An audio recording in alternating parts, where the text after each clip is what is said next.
नमस्कार दोस्तों, आप सभी को होली की बहुत सारी शुभकामनाएं, ढेर सारी शुभकामनाएं। होली की राम राम। बुरा ना मानो होली, ये तो सब लोग कहते ही हैं। होली के रंग पर, होली के उत्सव पर, होली के त्योहार पर पूरे देश और दुनिया में एक नया उत्साह होता है, नया उमंग होती है। हम भी बागेश्वर बालाजी के चरणों में प्रार्थना करते हैं कि आपका जीवन कलरफुल। होली की बहुत सारी शुभकामनाएं। होली का रंग बागेश्वर बालाजी के संग। जैसा कि आप सभी जानते हैं कि 3 मार्च को होलिका दहन है और 4 मार्च को हम सारे ही होली खेलेंगे। तो एक बार फिर से मैं आई हूँ आपके सामने गुरुदेव की आज्ञा से होलिका दहन में किस प्रकार पूजा करनी है और हमें किन किन सामग्रियों की आवश्यकता पड़ेगी। तो देख लेते हैं कि हमको क्या क्या सामान चाहिए और हमको किस प्रकार पूजा करनी है। दहन में क्या क्या चीजों की आवश्यकता पड़ेगी। 3 मार्च को 6:30 बजे के बाद होलिका दहन है हमारे धाम बागेश्वर धाम में। तो हमको क्या चाहिए, तो सबसे पहले हमको गुलाल चाहिए पूजा के लिए। होलिका दहन में सबसे पहले हम गुलाल डाल के पूजा करेंगे। दोस्तों, ये गेहूं की बाली, काला तिल, ये गुड़, कमलगट्टा, ये मिश्री, कपूर, लौंग इलायची, देशी घी, इसका उपाय लकड़ी वो उपले कंडे के, ये गोला मैंने खोल लिया है। आपको बताएंगे क्या करना है इसका। बहुत सरल और बहुत अच्छा उपाय है, होलिका दहन वाले दिन करना है। ये पानी वाला नारियल, पान का पत्ता, चंदन की लकड़ी, काला धागा, गन्ना। तो दोस्तों, सामान आपने सारा देख लिया है। हमको ये सारा सामान चाहिए होलिका दहन वाले दिन। अगर आपके पास ये सब सामान है तो बहुत अच्छी बात है। वैसे तो जो भी सामान मैंने आपको बताया है सबके घर में, सबकी किचन में होता है। बस ज्यादा से ज्यादा आपको क्या करना है, ये पानी वाला नारियल और सूखा नारियल लेना पड़ेगा। तो पहले क्या करना है पूजा के लिए, देख लेते हैं विधि। ये जल पूजा के लिए। तो दोस्तों, आपको वीडियो स्किप करके नहीं देखना है। अगर आप वीडियो स्किप करके देखेंगे तो आपकी बहुत सारी चीजें छूट जाएंगी। आपको प्रॉपर पूरी पूजा पता नहीं चलेगा। पूरा वीडियो देखना है। बहुत सरल तरीके से मैंने बनाया है। ऐसी सामग्रियां जो ज्यादातर सबके घरों में होती है, कोई इसमें ऐसी सामग्री नहीं है जो किसी को नहीं मिले। तो सबसे पहले मान लीजिए आप होलिका दहन में, यहाँ पे मैंने छोटा सा ये बनाया है होलिका दहन का। तो सबसे पहले हमको इसके चारों तरफ घूम के इस प्रकार से पानी जल, गंगा जल से पूजा करनी है। गंगा जल डाल के देख लीजिए इस प्रकार से। सबसे पहले हमको होलिका दहन में गुलाल चढ़ाना होता है। जिस रंग का भी मेरे पास गुलाल है, ऑरेंज कलर का या जो भी कलर है, में भी ओम बागेश्वराय, अपने भगवान को भी गुलाल इस प्रकार से आप सब लोग देख रहे होंगे। गुलाल के पश्चात फिर हम ये उपले चढ़ाएंगे इस प्रकार से। होलिका दहन में ये हमने उपले चढ़ा दिए। उपले के बाद ये जो हम उपले चढ़ा रहे हैं, इसका क्या है कि ये होलिका दहन में कंडे के उपले चढ़ाने से हमारे घर में या हमारे अंदर जितनी भी नकारात्मकता होती है, इस कंडों को, इस उपलों को चढ़ाने से हमारे घर की या हमारे अंदर जो भी नकारात्मकता है वो सब खत्म हो जाती है। इसलिए हम होलिका दहन में ये उपले जलाते हैं। ये हम गेहूं की बाली, जो कि मैंने आपको बताई थी, ये जलाएंगे।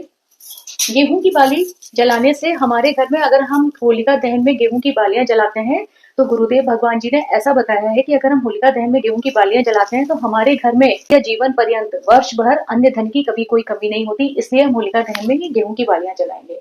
अब आता है ये काला तिल। होलिका दहन में काला तिल डालने से हमारे ऊपर जितना भी राहु दोष, शनि दोष है, वो सब समाप्त हो जाएगा। तो इस प्रकार हम काला तिल होलिका दहन में डालेंगे, जिससे हमारा जो भी दोष है वो सब खत्म हो जाए। ये दोस्तों गुड़ है, ये मैंने आपको बताया। गुड़ गुड़ होलिका दहन में डालने से ये कर्ज मुक्ति का बहुत अच्छा उपाय है। अगर हम होलिका दहन में गुड़ डालते हैं तो हमारे ऊपर जितना भी कर्ज है या हमने किसी का कर्ज ले रखा है, तो वो अपने आप ही समाप्त हो जाता है। ये कर्ज मुक्ति का बहुत अच्छा उपाय गुरुदेव ने बताया है। अब ये आता है कपूर, लौंग और पान का पत्ता। इस पान के पत्ते पे कपूर रख लेंगे और 5 लौंग। दोस्तों, मैंने आपको हमेशा एक बात बताई है कि जब भी हम लौंग चढ़ाते हैं, देख लीजिए ये 5 लौंग है। लौंग जब भी चढ़ाते हैं तो हम फूल वाली लौंग चढ़ाते हैं। ये फूल वाली लौंग चढ़ाते हैं, हमेशा फूल वाली लौंग चढ़ानी चाहिए। जिस लौंग में फूल ना हो वो लौंग कभी नहीं चढ़ानी चाहिए। तो ये इस प्रकार से लौंग, कपूर और ये पान का पत्ता चढ़ाएंगे। ये इसलिए चढ़ा रहे हैं कि अगर हमारे घर में कोई बहुत दिन से बीमार है या कोई बहुत लंबी बीमारी से ग्रसित है, ठीक ही नहीं हो रहा, तो इसका उपाय करने से वो मरीज जल्दी ही ठीक हो जाता है। तो ये हम होलिका दहन में इस प्रकार से जलाएं। अब आती है इलायची, हरी इलायची। जैसा कि हमने आपको बताया है, हरी इलायची को होलिका दहन में चढ़ाने से हमारा जो बुध ग्रह है वो मजबूत होता है। इसलिए हम होलिका दहन में इलायची चढ़ाते हैं। ये कमल गट्टा लक्ष्मी जी, ये कमल गट्टा जो है मखाना इससे बनता है, तो ये लक्ष्मी जी को अति प्रिय है। और हम जब भी लक्ष्मी जी की कोई पूजा करते हैं तो हम कमल गट्टे की माला से ही पूजा करते हैं। तो अगर हमें लक्ष्मी जी की प्राप्ति, लक्ष्मी जी को खुश करना है, तो इस कमल गट्टा को हम होलिका दहन में चढ़ाते हैं। अब आता है ये हल्दी की गांठ चढ़ाने से जिस स्त्री, लड़के या लड़की का विवाह नहीं हो रहा है, विवाह में कोई भी रुकावट बनी हुई है, अगर हम ये हल्दी की गांठ होलिका दहन में चढ़ाते हैं तो वो विवाह संबंधी जितनी भी रुकावटें हैं वो सब समाप्त हो जाती हैं। ये है चंदन की लकड़ी। चंदन की लकड़ी चढ़ाने से, होलिका दहन में चंदन की लकड़ी चढ़ाने से हमारे घर में सुख शांति और समृद्धि आती है और हमारे घर का सारा वास्तु दोष खत्म हो जाता है। तो इसलिए अगर आपको चंदन की लकड़ी मिल जाए तो बहुत अच्छी बात है, और अगर नहीं मिलती है तो कोई बात नहीं, निराश होने की जरूरत नहीं है, जितना सामान मिल जाए चढ़ा दीजिए, नहीं मिल जाए कोई बात नहीं। ये दोस्तों गन्ना है, जिसको आराम से सभी को मिल जाएगा गन्ना। तो उस दिन जो गन्ने का अभिषेक शिव जी को किया जाता है, जिससे शिव जी बहुत प्रसन्न होते हैं। तो शिव जी को प्रसन्न करने का बहुत कम उपाय है कि अगर हम होलिका दहन में गन्ना चढ़ाते हैं तो हम पर शिव जी की कृपा रहेगी हमेशा। तो दोस्तों ये तो था पूजा का। अब मैंने जो आपको 2 उपाय बताए थे कि हम आपको इसके साथ 2 उपाय भी बताएंगे, तो आपको करना क्या है, और ये जो मैंने काला धागा का बताया था, इसमें क्या करना है आपको काले धागे में, सब लोग देख लीजिए ध्यान से। काले धागे को अपने पैर के अंगूठे से सिर तक, जैसे मान लीजिए यह आपका पैर का अंगूठा है, ये पैर का अंगूठा है, ये इसको इसमें ऐसे बांध लिया और उसके बाद पैर के अंगूठे से लेके सिर तक इसको नाप लिया। ठीक है, जैसे ये यहाँ से लेके आप सबको दिखा होगा सिर तक, यहाँ से नाप लिया। और इस प्रकार मान लीजिए ये इतना लंबाई है, किसी की भी, बच्चे की, पति की, पत्नी की, पुत्र की, माँ की, पिताजी की। और ये जो हमने पानी वाला नारियल रखा है, इसमें जब हम इसको नाप लेंगे तो इसका हम अपने सिर से 7 बार उतारा करेंगे, या जिसका भी हम नापेंगे अपने घर में, इस प्रकार 1 2 3 4 5 6 7, ये 7 बार उतारा किया हमने।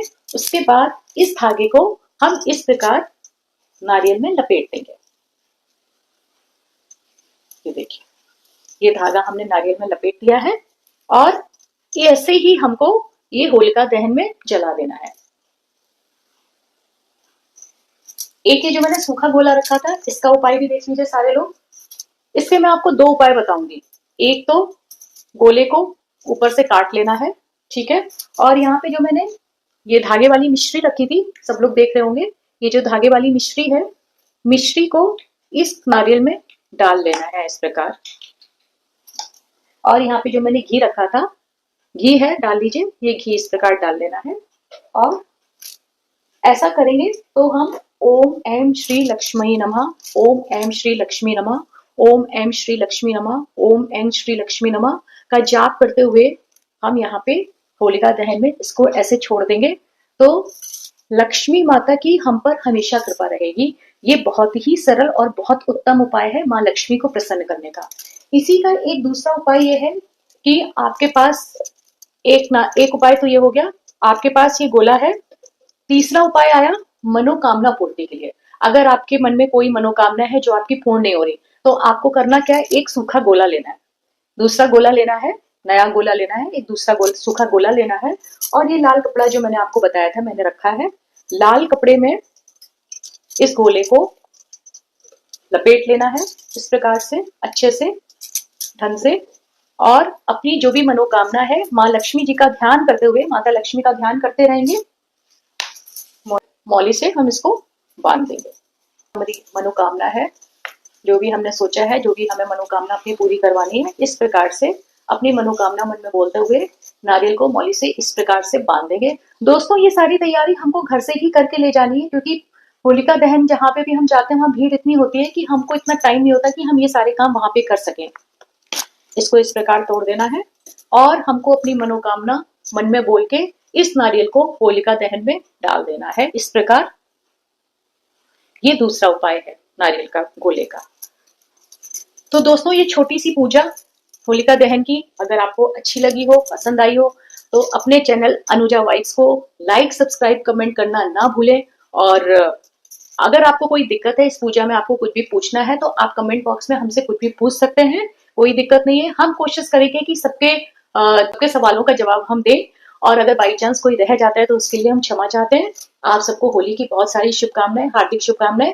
गुरुदेव जी की आज्ञा से ये वीडियो हमने आपके लिए बनाया था। वीडियो पसंद आए तो प्लीज हमें लाइक, सब्सक्राइब, कमेंट जरूर करिएगा। जय हो बागेश्वर धाम की।